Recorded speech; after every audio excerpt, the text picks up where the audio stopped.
सास की दुकान। लक्ष्मी जी की 2 बहुएं थी, सुमन और राधिका, और 2 बेटे, अजय और सुशील। लेकिन लक्ष्मी जी के बहू बेटे उनको अपने साथ रखने को तैयार नहीं थे। बहुओं के तेज स्वभाव के चलते लक्ष्मी जी को अपना ही घर छोड़कर एक किराए की कोठरी में रहना पड़ रहा था। कुछ दिनों से उनके बेटों ने उन्हें पैसे देना भी बंद कर दिया था। ऐसी स्थिति में लक्ष्मी जी ने अपनी जमा पूंजी से एक छोटी सी दुकान खोली। एक दिन शाम के वक्त, अजी सुनते हो, तुम्हारी माँ ने दुकान खोली है। दुकान अब इस उम्र में दुकान पर बैठेगी वो। अब क्या किया जा सकता है, माँ की तो बुद्धि सठिया गई है। मोहल्ले में मजाक बनाएंगे सब हमारा। अरे जेठ जी, इसमें परेशानी क्या है अगर सासू माँ ने दुकान खोली है?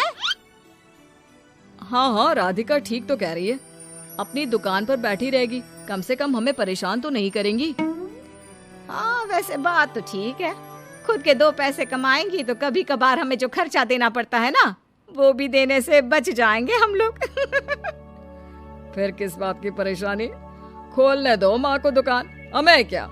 वैसे भी अपनी कोठरी में चुपचाप रह रही है ना, चाहे दुकान खोले या मॉल बनाए, हमें उससे क्या लेना देना। अगले दिन सुमन अपनी सास की दुकान पर पहुंचती है। सासू माँ, आपकी दुकान में शक्कर है क्या? शक्कर जरा 1 किलो दे दीजिएगा। हाँ हाँ बहू, है ना, लो बेटा, 1 किलो क्यों, 2 किलो ले जाओ। सोच लो सासू माँ, घाटा हो जाएगा आपको, पैसे नहीं देने वाली मैं। देखो सुमन, ये मेरी दुकान है और यहाँ पर जो भी कोई सामान खरीदने आता है उसे पैसे तो देने ही पड़ते हैं। अरे सासू माँ, ऐसा क्यों कर रही आप? अरे देखो ना, घर पर आपका बेटा और पोते पोती दूध में शक्कर डालने के लिए कब से इंतजार कर रहे हैं। जरा उनके बारे में तो सोचिए। अरे ऐसी बात है क्या? अब मुझे नहीं पता था। बहू एक काम करो, वैसे भी पहली बार आई हो ना, ये शक्कर तुम ऐसे ही ले जाओ, पैसे देने की जरूरत नहीं है। अगले दिन राधिका भी अपनी सास की दुकान पर पहुंचती है। प्रणाम सासू माँ, कैसी चल रही है आपकी दुकान? बस बेटा, जैसे तैसे करके काम चला रही हूँ। तुम बताओ, घर में सब राजी खुशी है ना? हाँ हाँ मम्मी जी, सब कुछ ठीक ठाक है। बताओ राधिका बहू, कैसे आना हुआ? कुछ काम था क्या? वो ना मम्मी जी, मुझे जरा 5 किलो आटा चाहिए था। मेरे पैर में ना बहुत दर्द है, इसलिए बाजार तक जाने में ना तकलीफ हो रही थी। घर पर बच्चे भूखे बैठे हैं, सोचा आपसे ही ले लेती हूँ। हाँ हाँ, क्यों नहीं बेटा, ये लो 5 किलो आटा ले जाओ। हाँ, लेकिन मम्मी जी, आपने जिठानी जी को शक्कर फ्री में दी थी, तो मुझसे भी पैसे तो नहीं लेंगी ना? हाँ, अच्छा ठीक है बेटा, कोई बात नहीं, तुम ऐसे ही ले जाओ, बच्चों से क्या पैसे लेना। कुछ दिनों के बाद लक्ष्मी का बेटा अजय दुकान पर पहुंचता है। कैसी हो माँ, दुकान तो अच्छी चल रही है ना तुम्हारी? सब मोहल्ले वाले तारीफ करते रहते हैं।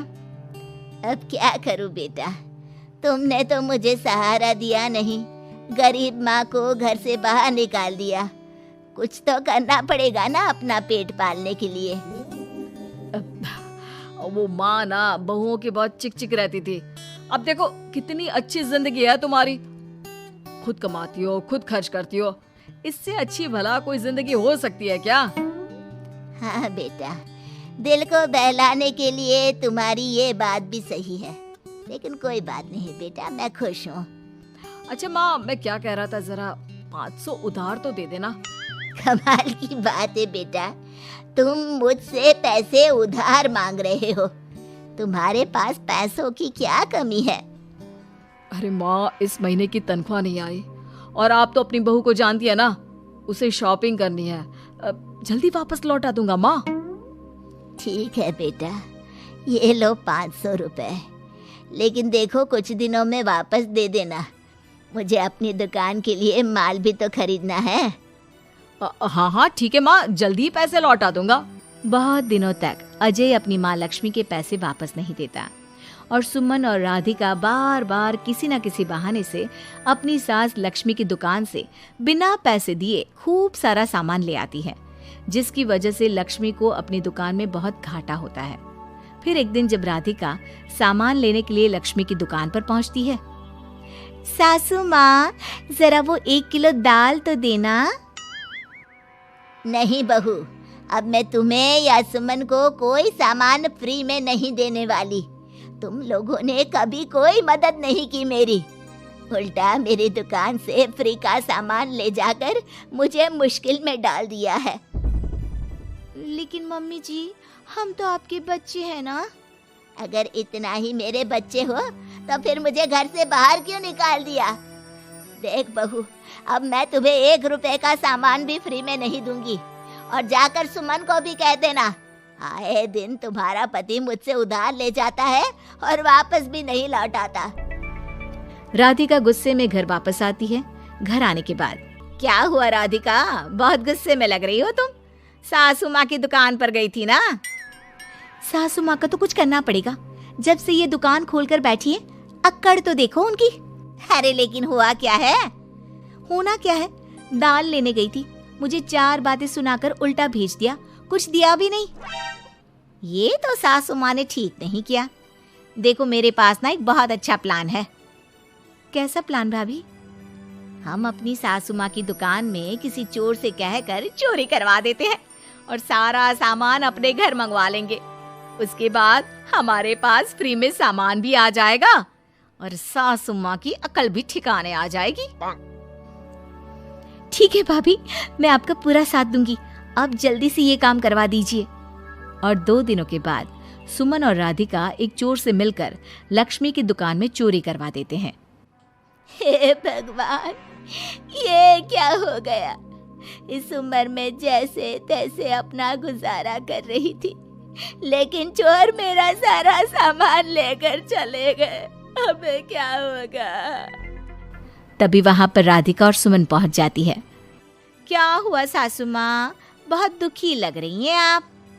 अरे क्या बताऊं, मेरी दुकान का सारा माल चोरी हो गया। अब अगर आप अपने ही बहू बेटे को सामान नहीं देंगी तो ऐसा तो होगा ना सासू माँ। अब राधिका की बात सुनकर लक्ष्मी को यकीन हो जाता है कि इस चोरी के पीछे कहीं ना कहीं उसकी दोनों बहुओं का ही हाथ है। लक्ष्मी एक प्लान बनाती है। पैसे उधार लेकर अपनी दुकान में फिर से खूब सारा सामान ले आती है। अरे भाभी, देखा आपने, सासू माँ की दुकान तो फिर से सामान से भर गई है। हाँ वही तो, मैं तो सोच रही थी कि एक बार में उनकी अकल ठिकाने आ जाएगी, पर लगता है फिर से कुछ करना पड़ेगा। लेकिन अब हम क्या कर सकते हैं? अरे वही जो हमने पहले किया था। इसका मतलब फिर से चोरी करवाएंगे? हाँ, उसके बिना हमारा काम कैसे चलेगा? और इस बार चोरी करने हम दोनों चलेंगे, कुछ नहीं छोड़ेंगे उनकी दुकान में। सुमन और राधिका दोनों मिलकर लक्ष्मी की दुकान में चोरी कर लेती हैं और सारा सामान चुपचाप अपने घर के स्टोर में लाकर रख देते हैं। लेकिन सुबह होते ही लक्ष्मी पुलिस लेकर सुमन और राधिका के घर पहुंच जाती है। इंस्पेक्टर साहब, मेरी इन दोनों बहुओं ने ही घर में चोरी की है। अरे ना ना इंस्पेक्टर साहब, ये हम पर झूठा इल्जाम लगा रही हैं। अरे हम क्यों इनकी दुकान में चोरी करने लगे? माँ, आपको शर्म नहीं आती अपनी बहू पर झूठा इल्जाम लगाते हुए? हाँ माँ, हम आपके बेटे हैं और ये आपकी बहुएं हैं, आप ऐसा कैसे कर सकती हैं? लक्ष्मी जी, क्या आपके पास कोई सबूत है? अरे इंस्पेक्टर साहब, आप इनकी बातों में मत आइए। ये हमारी माँ है और इनकी दिमागी हालत ठीक नहीं है, इसीलिए तो हमसे अलग रहती हैं। इंस्पेक्टर साहब, मेरी दिमागी हालत बिल्कुल ठीक है और मेरे पास इन दोनों के खिलाफ बहुत बड़ा सबूत है। बताइए, क्या सबूत है आपके पास?